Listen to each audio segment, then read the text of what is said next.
कोर्न ब्रान्डको नयाँ smartwatch CW8 Max नेपालमा आएको छ। नेपालका लागि क्रोनको आधिकारिक वितरक केमियो इन्टरनेसनलले यो मोडेल भित्र्याएको हो।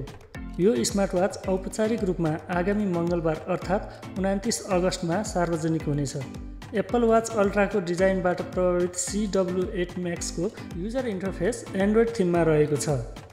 आइफोन र एन्ड्रोइड दुवैमा कनेक्ट गर्न सकिने यो वाचको डिजाइन, बिल्ड क्वालिटी र युजर इन्टरफेस आकर्षक भएको कम्पनीको दाबी छ।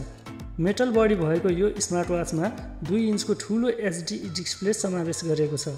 यसमा real time health monitoring, blood pressure monitoring, sleep monitoring, blood oxygen monitoring, heart rate monitoring लगायतका फिचरहरू छन्।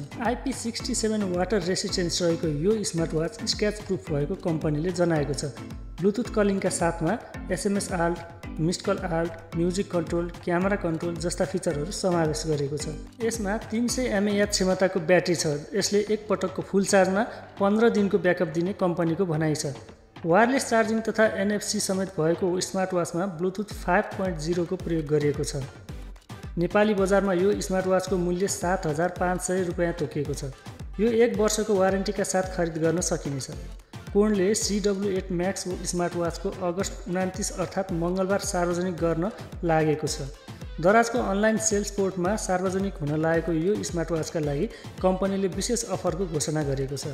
यस अन्तर्गत CW8 म्याक्स स्मार्टवाचलाई एक्सक्लुसिभ लन्चमा सहभागी मध्ये पहिला 20 ग्राहकले 4,979 रुपैयाँमा स्मार्टवाच लिन सक्नेछन्।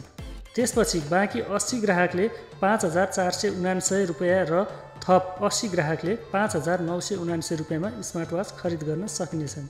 तपाईहरुलाई यो स्मार्टवाच कस्तो लाग्यो त कमेन्ट गर्न नभुल्नुहोला।